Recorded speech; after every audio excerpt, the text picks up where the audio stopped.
Hello, and welcome to this new episode of this podcast, The Voice of Data From Tacit Knowledge to Digital Capital. My name is Sarata Cherif, and I'm a student at Temple University in the USA. Today, we're diving into the data pillar of the 7x6 Digital Transformation Framework designed by Dr. Mounir Chaouki. Data is the fuel of the organization. In just a few minutes, Dr. Mounir Chaouki offers his perspective on this key topic. So, Dr. Chaouki, the value to be captured by the data, does it come from the data itself? Thank you very much, dear Sarata. Welcome in this new podcast for the data pillar. So you asked a very important question. You said that the data is the fuel of the organization, and you're absolutely right. It's really the fuel. But the key question is, what type of data are we talking about? What type of data is critical as part of the digital transformation journey? I think there are two categories of data. There is the what we call the explicit data, and there is the tacit data. The explicit data is all the data we find with embedded in the processes and procedures generated by the organization, formalized and archived in the systems of the organization. It's the formal, let's say, data. The second data, which is the most important data, is the data tacit data. What is the tacit data? Tacit data is all the know-how accumulated by the experts of the organization while operating throughout the life cycle of any organization. The tacit data reside on the head of our experts. So one of the key challenges, either for the industrials or for services organizations, is first to identify who hold that tacit data, and how can we make sure we stimulate and we steer the experts who hold the critical data of the organization into sharing it in the systems of the organization. And that is really clear because the data is the fuel of the organization. It's very strategic as immaterial, let's say, as immaterial capital for the organization.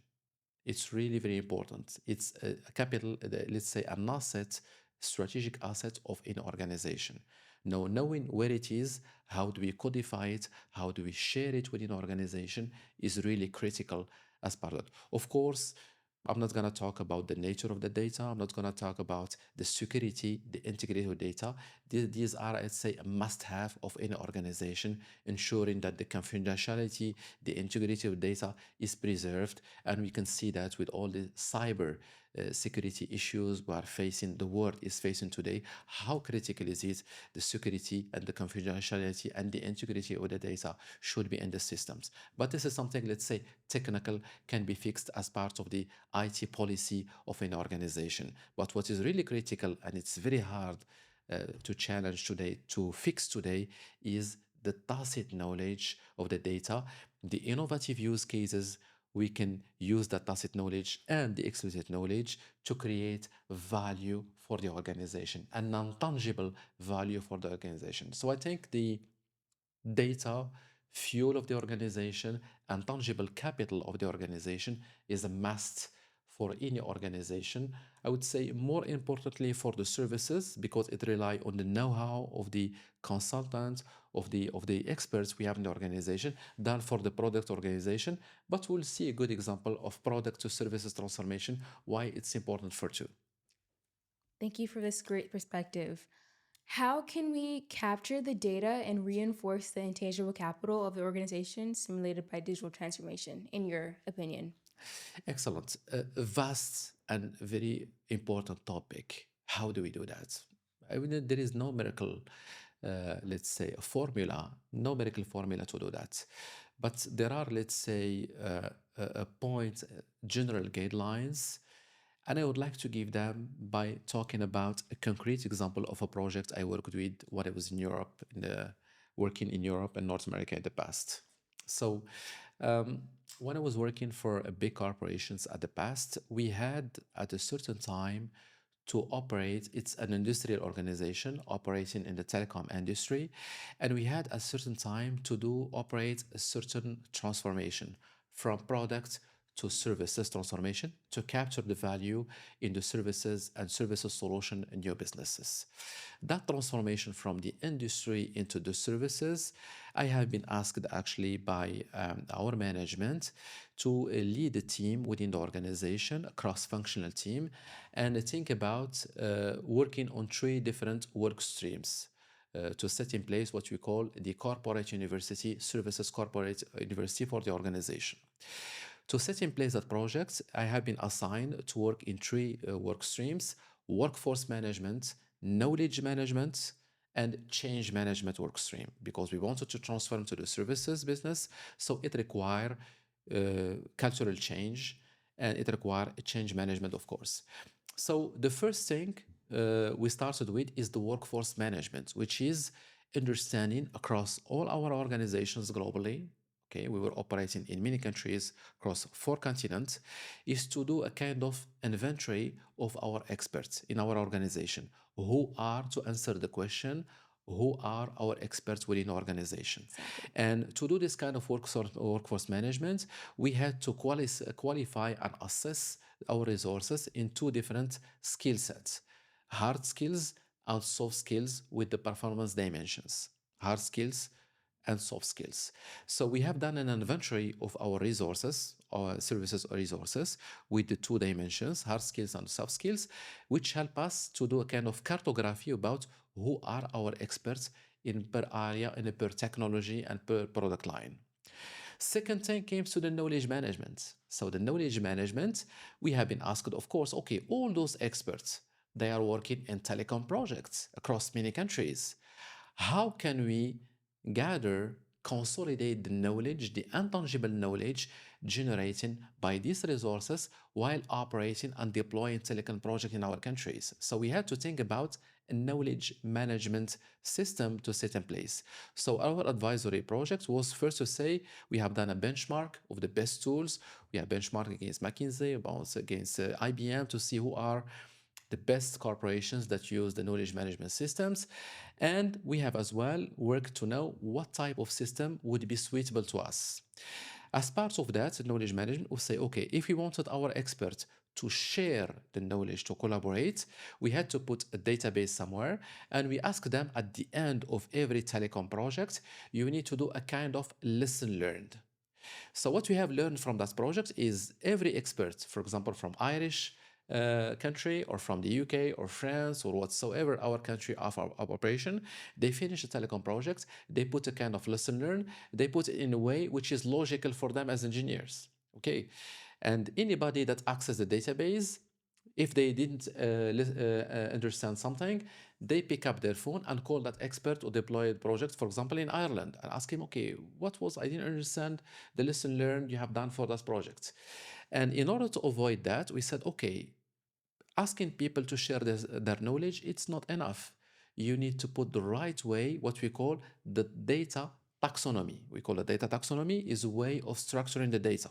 So we worked as well as a lesson learned in a data taxonomy to give a tool to our resources to properly structure the lesson learned so that they can be shareable and accessible to anybody without having to call them. That was a really good lesson learned as part of putting in place the work stream knowledge management, working on the data taxonomy, really critical.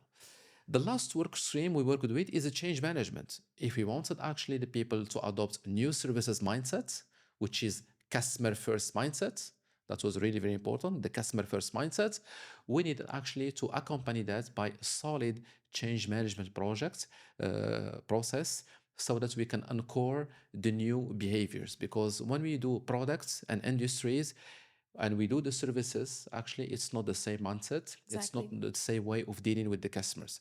So adopting a services mindset require that we think, of course, technology and digital, but more importantly to think customer first. We talk about the customer centricity. Okay, so this was really a good example of the project on how do we push our experts in the organization to share the tacit knowledge they earn while operating in our customer environment by putting them in a knowledge management system and respecting specific data taxonomy. I was really proud with the work of our team at that time, and it was really great project that helped us. So okay, it's not a question only about asking people to share the knowledge. You need to put the right structure and the right, of course, incentives so that they can be steered and stimulated to share easily the knowledge gained, the tacit knowledge, the more important, gained on the customer sites. Thank you for that perspective, Dr. Chaouki. My last question is, what is your recommendation for any organization wishing to unlock its full data potential? Okay, so I think I have three recommendations made through this experience and many other experiences. The first one is we need within the organization to start by doing a kind of inventory of the expertise we do have within the organization, and find a way to qualify and assess that expertise. We're talking about the hard skills and soft skills, but maybe any other skills depending on our organization. We need to understand who are our experts and find a way, correct way to assess the level of expertise and specifically maintain that over time. You need a system because you wanted to do that on a regular basis, probably on a yearly basis. Second thing I want to talk about it is work with the HR department to foster the knowledge of sharing, because even if you know your experts where they are, you need to find the right HR incentive systems, which is financial incentives and non-financial incentives, to stimulate actually the steer and stimulate that they can share their knowledge. I recall one recommendation at that time through that project was very interesting. We were asking the HR department to add it in the peer review on the yearly assessment of the collaborators when we would like, for example, to increase the wages of a salary or give them bonuses. We asked all the managers, either frontline or middle managers, in the yearly assessment of their collaborators to give a weight to the fact that whether the collaborator took the time to train other collaborators or to share his knowledge through the knowledge management system. That was very important because if you share your knowledge, it's not only because you wanted to share, it's very important to develop, to foster this kind of knowledge sharing practices. It creates a good environment of collaboration. But as part of your peer review and your yearly assessment, you get a good grade, which position you which put you in a better position to get a salary wage increase or a bonus. And then the last I would say thing is put in systems. They need to be easy to be used. So we need to work with the ease of use so that we can increase the adoption of the systems.